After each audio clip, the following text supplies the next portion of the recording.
Hello doctors. ये मेरे यानी डॉक्टर समीन मंसूरी के metaphorical meaning of mind rubrics का वीडियो नंबर 43 है। इस वीडियो के दोनों रूब्रिक्स डॉक्टर केंट की रेपर्टरी में दिए गए हैं और इन दोनों में आर्सेनिकम एल्बम दवाई कॉमन है। नई रेपर्टरीज ने इन दोनों रूब्रिक्स में और भी दवाइयाँ ऐड की हैं, लेकिन इस वीडियो में मैं इन दोनों रूब्रिक्स को सिर्फ आर्सेनिकम एल्ब के कॉन्टेक्स्ट में ही एक्सप्लेन करूँगा। डॉक्टर एलेंस एनसाइक्लोपीडिया में लिखा है, biting the edge of the tumbler when trying to drink. Bite या बाइटिंग, इस शब्द का मतलब है अपने दांतों से किसी चीज को पकड़कर उसे काटना। जैसे हम एप्पल को खाते समय उसे बाइट करते हैं। लेकिन सिर्फ मुंह और दांतों से घाव करना ही काटना नहीं होता है। जब कोई दूसरों से नाराज होकर उनसे अपमानजनक तरीके से बात करता है तो हम कहते हैं कि ये सबको काटने दौड़ता है। तो इसी तरह पेशेंट अपने तीखे शब्दों से दूसरों को हर्ट करता है। टम्बलर, टम्बलर एक बड़ा और टॉल ग्लास होता है जिसमें बाकी ग्लासेस के मुकाबले में ज़्यादा लिक्विड अकोमोडेट करने की कैपेसिटी होती है। तो इस rubric biting edge of tumblers when trying to drink को लिटरली समझें तो पानी या कोई अन्य लिक्विड पीते समय आर्सेनिकम एल्ब पेशेंट ग्लास के एज को अपने दांतों से काटता है। लेकिन इस रूब्रिक को मेटाफोरिकली समझें तो आर्सेनिकम एल्ब पेशेंट अपनी बातों और बर्ताव से उसी इंसान को सबसे ज़्यादा चोट पहुंचाता है जो पेशेंट की ज़रूरतें पूरी करता है। यहाँ ये रवैया आर्सेनिकम एल्ब पेशेंट का अनग्रेटफुलनेस यानी एहसान फरामोशी ही नहीं बल्कि उसका लालची नेचर भी दर्शाता है। स्पून, स्पून शब्द के 3 मीनिंग्स हैं। पहला, स्पून यानी चम्मच जिससे आप खाना आसानी से खा पाते हैं। स्पून से आप खाना सर्व कर सकते हैं और मिक्स करने के बाद खा सकते हैं। लेकिन स्पून से आप एक समय पर फूड की स्मॉल क्वांटिटी ही खा सकते हैं, फिर चाहे वो सूप हो, चावल या आइसक्रीम। यानी आपको एक ही एक्शन रिपीट करना होगा, तभी आप अपना पूरा खाना खत्म कर सकते हैं। तो इसे मेटाफोरिकली समझें तो स्पून के जरिए आप अपना सारा खाना एक साथ नहीं खा सकते। मतलब स्पून के जरिए भोजन करना एक टाइम कंज्यूमिंग एक्ट है, क्योंकि चम्मच से आपको मील्स के स्मॉल और प्रपोर्शनड क्वांटिटीज ही खाने के लिए मिलते हैं। स्पून का दूसरा मीनिंग है चमचा, यानी आपकी हाँ में हाँ मिलाने वाला या आपकी झूठी तारीफ करने वाला। ये वर्जन मैंने स्पून वर्ड के हिंदी अर्थ के अनुसार बताया है। और तीसरा मीनिंग है स्पून फीड करना। इस फ्रेज का मतलब है किसी को इतनी मदद या इन्फॉर्मेशन प्रोवाइड करना जिसके कारण वो व्यक्ति अपना काम खुद से करना छोड़ दे। इसी तरह अगर किसी को कोई इन्फॉर्मेशन स्पून फीड की जाती है तो इसका ये मतलब होता है कि उस इंसान को सारी जानकारी बेहद आसान तरीके से प्रोवाइड की जा रही है और उसे वो सारी बातें बिना कोई सवाल जवाब किए एक्सेप्ट करना है। तो इस रूब्रिक बाइटिंग स्पून्स को लिटरली समझें तो आर्सेनिकम एल्ब पेशेंट चम्मच को काटता है। लेकिन इस रूब्रिक को मेटाफोरिकली समझें तो जिन लोगों के कारण आर्सेनिकम एल्ब पेशेंट को अपनी लाइफ में सब कुछ आसानी से मिल जाता है और जो लोग हर दिन पेशेंट के खाने पीने की ज़रूरतों को पूरा करते हैं, पेशेंट उन लोगों को अपने तीखे शब्दों और ऑफेंसिव बिहेवियर के जरिए हर्ट करता है। इसी तरह पेशेंट अपने चमचों को भला बुरा बोलकर उन्हें भी ऑफेंड करता है।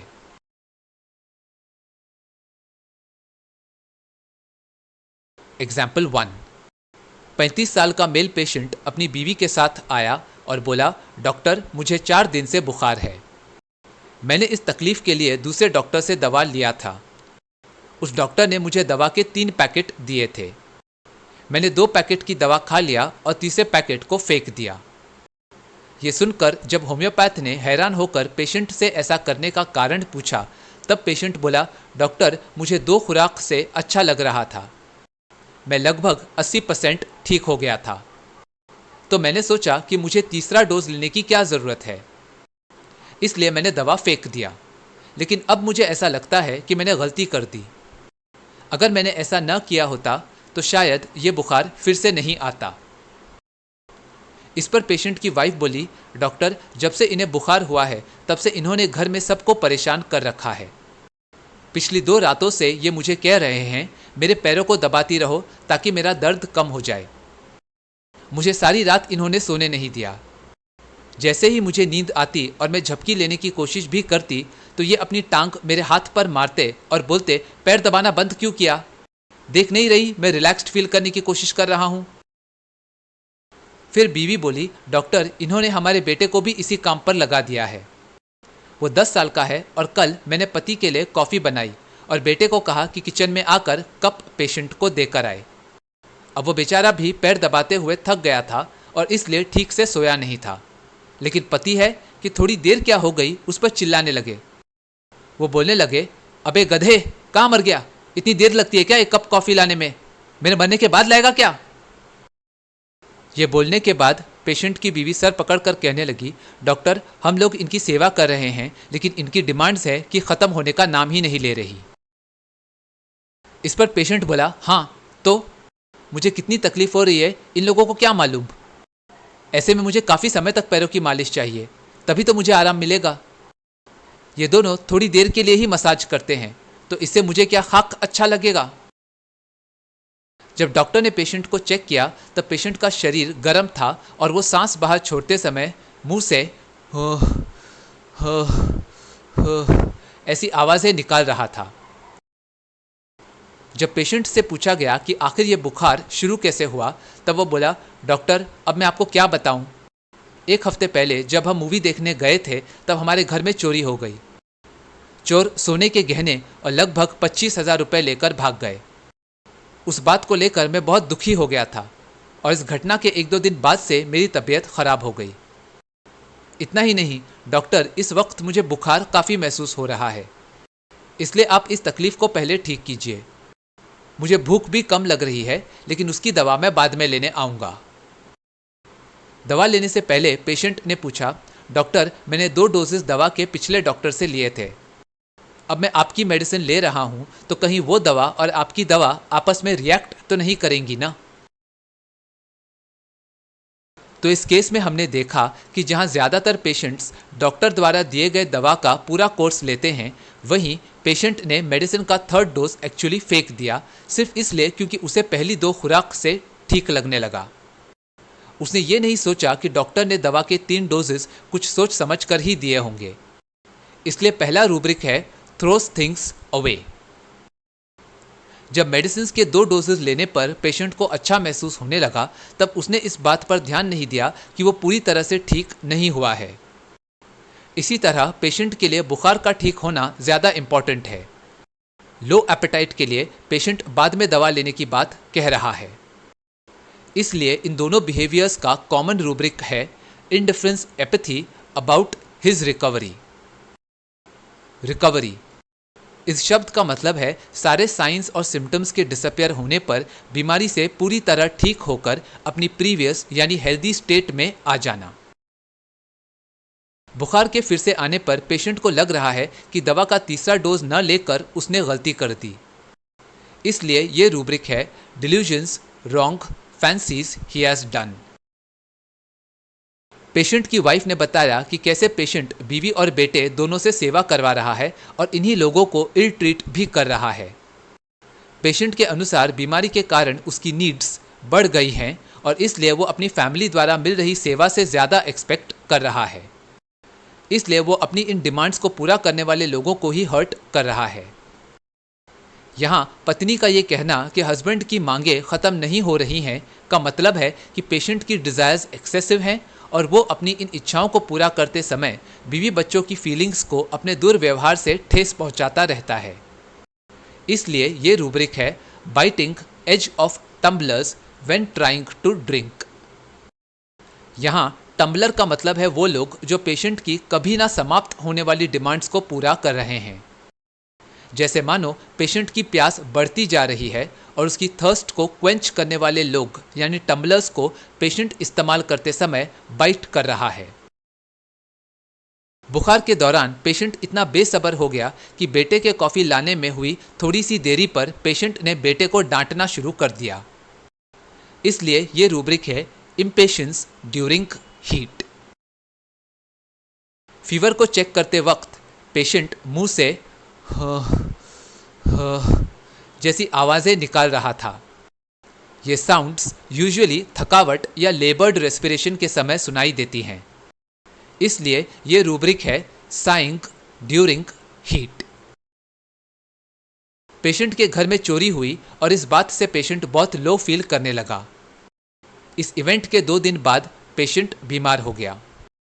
इसलिए ये रूब्रिक है सैडनेस आफ्टर लूजिंग मनी।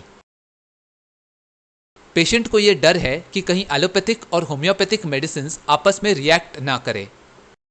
मतलब पेशेंट को अपने शरीर पर इन मेडिसिन की इंटरैक्शन से होने वाले बैड इफेक्ट्स की टेंशन हो रही है। After all medicine chemical substances हैं और इसलिए उनके रिएक्शन से होने वाला एडवर्स इफेक्ट पॉइजनिंग कहलाता है। इसलिए यह रूब्रिक है फियर ऑफ बीइंग पॉइजन्ड।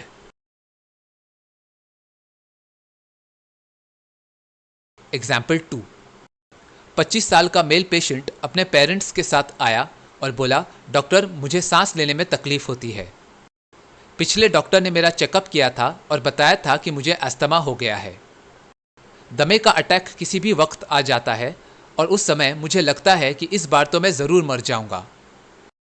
इन्हेलर से थोड़ा फर्क पड़ता है, लेकिन फिर भी मैं यही सोचकर उदास हो जाता हूँ कि एक दिन मैं इस बीमारी के साथ ही मर जाऊंगा। फिर पेशेंट बोला, डॉक्टर मेरे फैमिली मेंबर्स बहुत अच्छे हैं और मेरा बहुत ख्याल रखते हैं। इस वक्त भी वो मेरे साथ क्लिनिक में आए हैं और बाहर बैठे हैं। मैंने कहा भी कि उन्हें आने की ज़रूरत नहीं है, लेकिन उन्हें मेरी फिक्र है ना, इसलिए। लॉकडाउन में वर्क फ्रॉम होम के दौरान मेरे बॉस के साथ मेरी अनबन हो गई थी। उस वजह से मुझे काम कम दिया जाने लगा और मेरी सैलरी भी कम कर दी गई। इस बात ने फिर से बॉस के साथ मेरे प्रॉब्लम्स को बढ़ा दिया और तब से मुझे सांस लेने में तकलीफ शुरू हो गई। अपने बॉस के साथ रोज़ हो रहे आर्ग्यूमेंट्स के कारण फाइनली मैंने वो जॉब छोड़ दिया, लेकिन 6 महीनों तक मैं घर पर बेकार बैठा था। मेरे टेंशन को देखते हुए मेरी फैमिली ने मेरे खाने पीने का ख्याल रखा और उन 6 महीनों में मुझसे 1 रुपया भी नहीं मांगा, बल्कि वो लोग मेरा खाना मुझे मेरे कमरे में लाकर देते थे ताकि मुझे थोड़ी सी भी तकलीफ ना हो। मेरे छोटे भाई ने मेरे लिए ऑनलाइन जॉब सर्च किया, सिर्फ इसलिए ताकि मैं इस डिप्रेशन से बाहर निकल सकूं। अस्थमा के वक्त भी मेरे परिवार ने मेरी हर ज़रूरत को पूरा किया और डॉक्टर से इलाज भी करवाया। इसके बावजूद पता नहीं क्यों मैं उन्हीं को भला बुरा कहने लगा। अपने जॉबलेस होने की फ्रस्ट्रेशंस भी मैं उन्हीं पर निकालता था। मेरी छोटी बहन मेरे लिए खाने की प्लेट लाती तो मैं उसे डांटता कि एक ही रोटी क्यों लाई। जब वो बोलती कि माँ रोटियां सेक रही हैं और उनके बनते ही वो लेकर आएगी, तब मैं उस पर चिल्लाता कि एक साथ सारी रोटियां लाने को क्या होता है, तुम लोग मुझे ईएमआई के रूप में खाना दे रहे हो। फिर पेशेंट ने कहा, इसी तरह अगर मेरे परिवार वाले मेरी सच्ची तारीफ भी करते कि मैं कितना एजुकेटेड और क्वालिफाइड हूँ, तो मुझे ये बातें झूठी और चापलूसी भरी लगती थी। इसलिए इन बातों को सुनते ही मैं उन पर चिल्लाता कि मेरे सामने अपनी ये चमचागिरी बंद करो। लेकिन जब मुझे अपनी गलती का एहसास होता तब मैं खुद को सज़ा देता था। मैं खाना पीना छोड़ देता था और कभी कभी खुद को बेल्ट से पीटता भी था ताकि मुझे अपने परिवार का दर्द महसूस हो सके। अब तो मैं यही सोचता हूँ कि आखिर मैं अपने परिवार के लिए कभी कुछ कर पाऊंगा भी या नहीं। उनको मुझसे कितनी उम्मीदें हैं कि मैं पैसे कमाकर उनको दूंगा, फिर शादी करूंगा और अपने पेरेंट्स को पोते पोतियों का सुख प्रदान करूंगा। और मैं क्या कर रहा हूँ, बस उनके साथ बुरा सलूक कर रहा हूँ। अब 15 दिन पहले ही मैंने नया ऑफिस ज्वाइन किया है, लेकिन फिर भी मैं अपने पेरेंट्स की उम्मीदों को फुलफिल कर पाऊंगा या नहीं, ये तो रब ही जाने। फिर पेशेंट बोला, जब मैं जॉबलेस था तब मुझे अपने आसपास नौकरी पर जाने वाले लोगों से जलन होने लगी थी।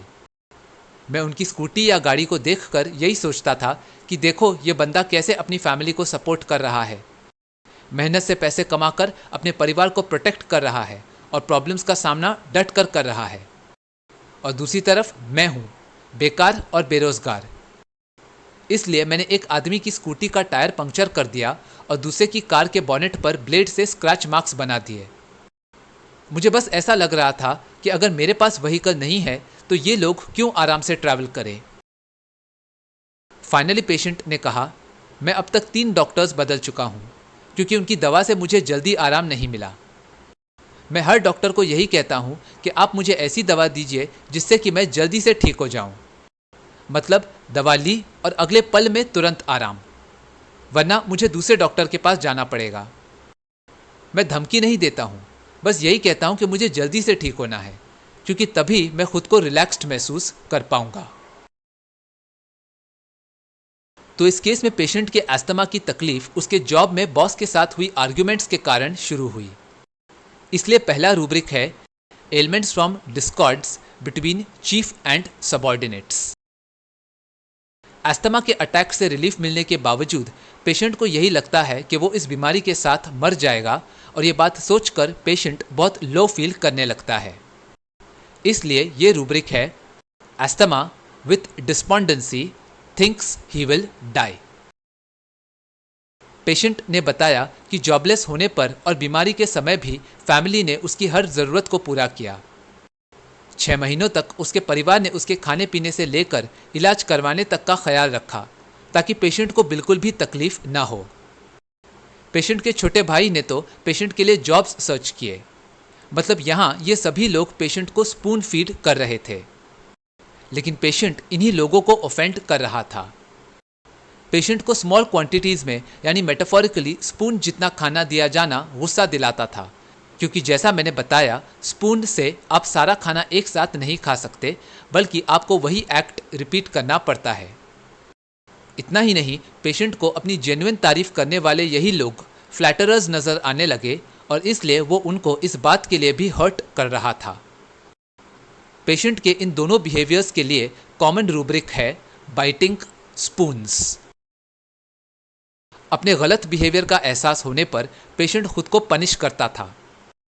यहाँ खाना पीना छोड़कर खुद को स्टार्व करने के लिए ईट रिफ्यूजेस टू ये रूब्रिक एप्लीकेबल नहीं होगा, क्योंकि पेशेंट ये एक्ट खुद को सजा देने के लिए कर रहा है। इसी तरह अपने आप को बेल्ट से कोड़े मारकर पेशेंट इस दंड के जरिए खुद को ये फील कराना चाहता था कि उसके अनग्रेटफुल बिहेवियर के कारण उसके परिवार के लोगों को कितना दुख पहुंचा होगा। इसलिए पेशेंट अपने आप को पनिश कर रहा था और इन दोनों बिहेवियर्स के लिए सही रूब्रिक है सेल्फ टॉर्चर। पेशेंट को यह लगता है कि जो उम्मीदें उसके पेरेंट्स ने उससे लगा रखी हैं वो उन्हें पूरा कर पाएगा या नहीं। मतलब इस बारे में पेशेंट अनश्योर है कि फ्यूचर में वो खुद को एक सपूत साबित कर पाएगा या नहीं। इसलिए ये रूब्रिक है anxiety when anything is expected of him. Jobless होने पर पेशेंट को दूसरे लोगों से जलन महसूस होने लगी। जब वो परमानेंट जॉब वाले आदमियों को अपने व्हीकल्स में ट्रैवल करते और पैसे कमाते देखता, तब उसे अपनी कमियों का एहसास होता था। उसके मुताबिक जो आदमी अपने फैमिली की रिस्पॉन्सिबिलिटीज को शोल्डर कर पाते हैं वही असल में मर्द कहलाते हैं। इस जलन के कारण पेशेंट ने दूसरों की स्कूटी और गाड़ियों को नुकसान भी पहुंचाया। इसलिए ये रूब्रिक है jealousy between main. Finally patient ने बताया कि वो 3 डॉक्टर्स से इलाज डिसकंटिन्यू कर चुका है क्योंकि उसे जल्दी ठीक होना है।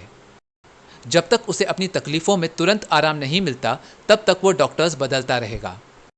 मतलब जब पेशेंट को दवा जल्दी से ठीक करेगी तभी उसका दिमाग शांत होगा। पेशेंट डॉक्टर को थ्रेटन नहीं कर रहा है, सिर्फ तुरंत आराम देने वाली दवा प्रिस्क्राइब करने के लिए कह रहा है। ये rubric carried desires to be fast नहीं है, क्योंकि यहाँ पेशेंट को तुरंत आराम चाहिए ताकि वो रिलैक्स्ड महसूस कर सके। इसलिए सही रूब्रिक है quieted cannot be only by being carried rapidly. यहाँ पेशेंट के माइंड को सिर्फ ऐसी दवा शांत कर सकती है जो उसे डिजीज्ड स्टेट से हेल्दी स्टेट तक तुरंत मतलब बेहद कम समय में पहुंचा सके। तो इन दोनों रूब्रिक्स के डिफरेंसेस को समराइज करें तो बाइटिंग टम्बलर्स इस रूब्रिक में आर्सेनिकमाल पेशेंट बहुत थर्स्टी होता है, यानी उसकी इच्छाएं ज़रूरत से ज़्यादा और बहुत सारी होती हैं। पेशेंट इन स्पेसिफिक डिमांड्स को पूरा करने वाले लोगों को अपनी बातों तथा बर्ताव से हर्ट करता है। जबकि बाइटिंग स्पून्स इस रूब्रिक में आर्सेनिकमाल पेशेंट उन लोगों के साथ बुरा व्यवहार करता है जो उसकी ज़रूरतों को लगभग हर दिन पूरा करते हैं और जिनके स्पून फीडिंग के कारण ही पेशेंट की लाइफ बिल्कुल आसान तथा आरामदेह बनी हुई है। पेशेंट स्पून से प्रोवाइड की जाने वाली स्मॉल क्वांटिटी से नाखुश होता है क्योंकि वो यही चाहता है कि उसकी सारी डिमांड्स एक साथ ही पूरी हो जाएं। इतना ही नहीं, अगर पेशेंट को ये लगे कि लोग उसकी झूठी तारीफ कर रहे हैं तो वो उन्हें भी अपमानित करता है। फाइनली, टू समराइज, आर्सेनिकम अल्ब पेशेंट अपना हर काम परफेक्ट तरीके से करता है और दूसरों से भी यही एटीट्यूड एक्सपेक्ट करता है। पेशेंट को जितना मिलता है वो उससे ज़्यादा की इच्छा रखता है और वो यही चाहता है कि उसकी डिमांड्स परफेक्टली फुलफिल होनी चाहिए। इसलिए पेशेंट को खुद की गलतियों पर भी बहुत गुस्सा आता है क्योंकि इससे ये बात जाहिर होती है कि पेशेंट इम्परफेक्ट है। ऐसा होने पर लोगों के मन में पेशेंट के लिए एक नेगेटिव इमेज परमानेंटली जनरेट हो जाएगी। पेशेंट को पता है कि एक बार अगर किसी इंसान की अच्छी या बुरी इमेज बन जाए तो फिर उसे चेंज करना बहुत मुश्किल होता है। इस डर के कारण पेशेंट बहुत सारी बातें छुपाता है। पेशेंट लोगों की चिंता भी करता है और उनका ख्याल भी रखता है, लेकिन सिर्फ इसलिए ताकि मुश्किल वक्त में ये लोग उसके काम आ सके, वरना पेशेंट को सब कुछ अकेले मैनेज करना होगा।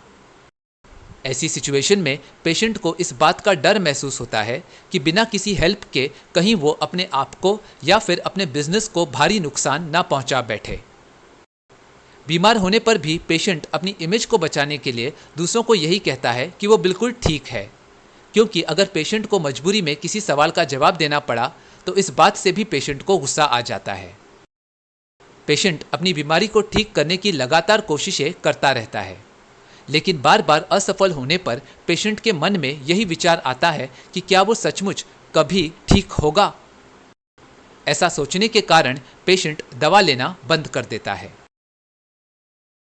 Fastidious, desires more than she needs, anger about his mistakes, sensitive to mental impressions, hide desire to on account of fear, cares worries full of about others, fears to be left alone lest he should injure himself, well says he is when very sick, anger when obliged to answer, perseverance, and doubtful of recovery, medicine is useless। तो मुझे उम्मीद है कि आपको इस video में बताए गए रूब्रिक्स और इनमें मौजूद आर्सेनिकम एल्बम दवाई समझ आई होगी। मैंने लाइकोपोडियम, प्लैटिना और वेराट्रमैल्ब इन तीनों मेडिसिन के माइंड रूब्रिक्स के डिफरेंसेस को अपने वीडियो में एक्सप्लेन किया है। उसका लिंक डिस्क्रिप्शन में है, तो आप उसे रेफर कर सकते हैं। अगर ये वीडियो पसंद आया तो उसे लाइक और शेयर करें और मेरे इस YouTube चैनल को सब्सक्राइब करें। वीडियो या होम्योपैथी से जुड़े आपके कोई भी सवाल हो या आप फीडबैक देना चाहें तो मुझे कमेंट्स में बताएं। मैं आपके सवालों का जवाब देने की पूरी कोशिश करूंगा। Thank you for watching.